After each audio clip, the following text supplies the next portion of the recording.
Hi, welcome to today's Voice of Greatness broadcast. My name is Joel Bryant and I'm your host.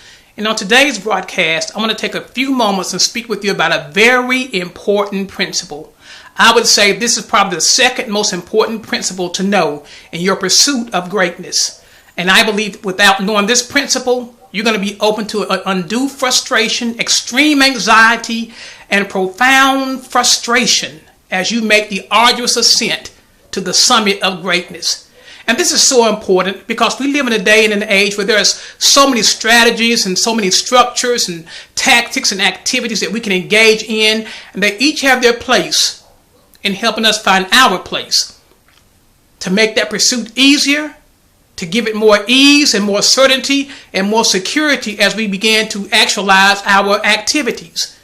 But without knowing this principle, I believe that so many people give up and they give out and they give over their dreams to circumstances because they don't understand what I call the rotation of greatness. Yes, life is a series of cycles and circles and seasons and sessions, dare I say, forgive the alliteration, but life is a series of circumstances and seasons that oftentimes transcend and even transgress our illusion of control.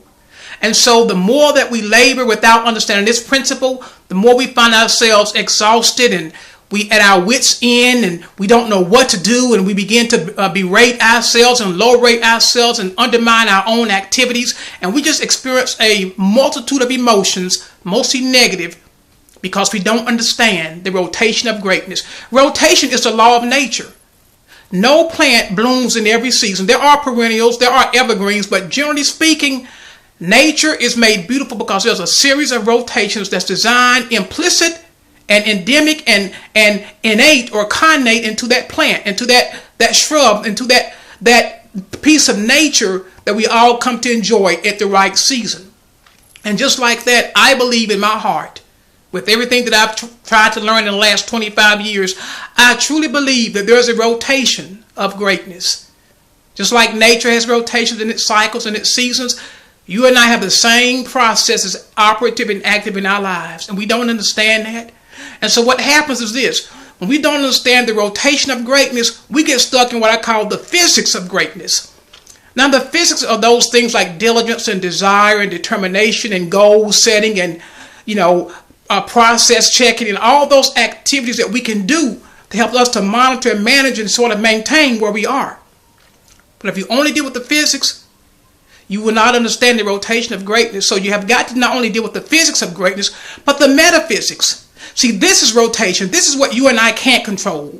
We can't control when the sun shines and when the rain falls and when the temperature is warm. Now, we can do that to some extent by how we treat people, by how we present ourselves, by how well our work is done and how polished we are. But ultimately, once you do all of that, there is still something imperceptible, invisible, and transcendent that must take place for our efforts to prosper, for our season to come.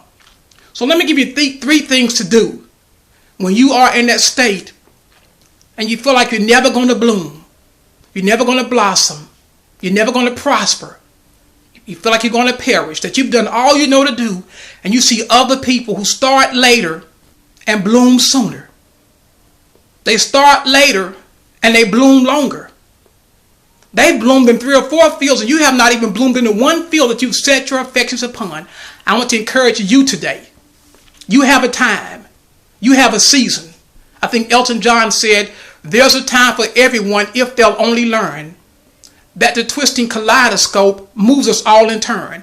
Now, that it may not be popular in a culture where we have been taught through our own self-efficacy and our own initiative and our own individualism and our own autonomy, that we can turn the wheels of fortune at our own discretion. And I don't discount the need to learn more about the physics. I'm learning more about the physics of greatness, but I also understand the metaphysics. And understanding that will help you to do 3 things that's so important, or not to do 3 things that are so important. Number 1, when you don't understand the rotation of greatness, you will be prone to discount your actions, discount your efforts, discount your ability, because you'll say, well, you know what? It hasn't bloomed yet. It should have worked by now. And so what happens? Little by little, you begin to slack off and slip into a state of malaise and lethargy and indifference and sort of, que sera, sera. I'm not talking about letting go of the will. I'm talking about recognizing there's something beyond your will that determines our fate, that prescribes our destiny. And I know there's a great poem that says, I am the captain of my fate and master of my soul. And that may be true at some level. But I tell you this, ask anybody who has done all that the tactics say to do, all the physics say to do. Ask them, why are they still where they are? You know what they'll do? They'll point to a lack of another tactic, a lack of another strategy. And I'm not saying that may not be true, but what I'm saying is this. All of us have a season and a time when our actions begin to actualize what we hope them to realize. We see that and we know that. We see it in nature, but we deny that reality in our own lives. So we discount our actions by not knowing and respecting the rotation of greatness. The second thing that we do, we not only discount our actions, we also deny the power of diligence. We stop being diligent.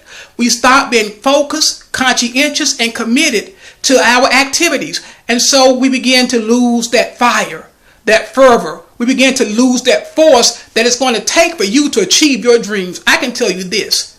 When you've done all the physics, you have to begin to understand and respect the metaphysic of greatness, the rotation, that every soul has its season and every season has its soul. Nobody's life blooms perennially. Even the person of unrivaled achievements have seasons of droughts. That has happened. Study the lives of great people. Study how long they went without a win before they begin to step into their season. I want to encourage you today. Don't discount your efforts. Don't deny the power of diligence. And the third thing is this. Don't stop dreaming. Don't downsize your dream. You say, well, maybe I'm dreaming too big. If I dream smaller, then maybe I'll get it.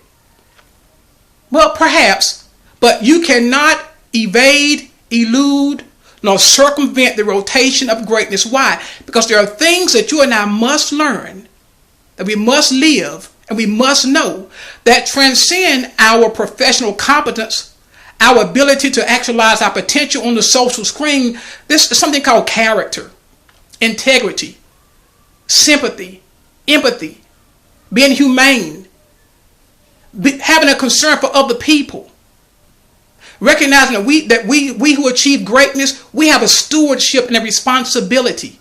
You've all heard the saying, I'm sure, to whom much is given, much is required. And so I want to encourage you today. Don't discount. Don't put your dream on sale. I don't want to see your dream at the dollar store, metaphorically speaking. I want to see your dream on Saks Fifth Avenue or Nordstrom's or Neiman Marcus. Because greatness is expensive, because it's expansive. It takes you into places and it gives you a perspective that you have to experience to understand.